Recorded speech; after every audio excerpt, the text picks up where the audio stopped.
మీరు మీ చేతులు చాపునప్పుడు మిమ్మును చూడక నా కన్నులు కప్పుకొందును. మీరు బహుగా ప్రార్థన చేసినను నేను వినను. మీ చేతులు రక్తముతో నిండియున్నవి. మిమ్మును కడుగుకొనుడి, శుద్ధి చేసుకొనుడి. మీ దుష్క్రియలు నాకు కనబడకుండా వాటిని తొలగింపుడి. కీడు చేయట మానుడి, మేలుచేయ నేర్చుకొనుడి. న్యాయము జాగ్రత్తగా విచారించుడి. హింసించబడు వానిని విడిపించుడి. తండ్రి లేనివానికి న్యాయము తీర్చుడి. విధవరాలి పక్షముగా వాదించుడి. యెహోవా ఈ మాట సెలవిచ్చుచున్నాడు, రండి మన వివాదము తీర్చుకొందము. మీ పాపములు రక్తము వలె ఎర్రనివైనను అవి హెమము వలె తెల్లబడును. కెంపువలే ఎర్రనివైనను అవి గొడ్డబొచ్చు వలె తెల్లని బగును. మీరు సమ్మతించి నా మాట విననేడల మీరు భూమి యొక్క మంచి పదార్థములను అనుభవింతురు. సమ్మతింపక తిరగబడినేడల నిశ్చయముగా మీరు ఖడ్గము పాలగుదురు. యెహోవా ఈలాగుననే సెలవిచ్చియున్నాడు. అయ్యో, నమ్మకమైన నగరము వేశ్య ఆయనే.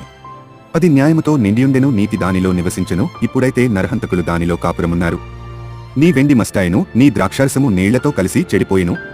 యెషయా 1:15-22 వరకు.